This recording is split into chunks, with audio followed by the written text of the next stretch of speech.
2017 Lexus ES350.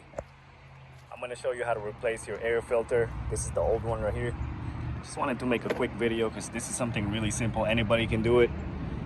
So what you do is, this is your air box. You got two tabs, 1, 2. Push this one down, push that one down, and then you can lift it up. Then you can slide the old air filter out. So you got plenty of room here, and then the new one just goes in how the old one came out. Make sure this is sitting flush, all 4 sides. And then what you're gonna do is make sure that these 2 tabs are in there. You got that tab right there and right here. Make sure they're inside. Push it down, all the way down with the new air filter in there, and you just clamp it back on. Same for that one. That's it. Very simple. Anybody can do it. Just wanted to save you guys some money.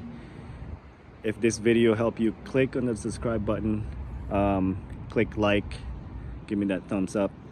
If you got any questions, comment below. Thanks for watching.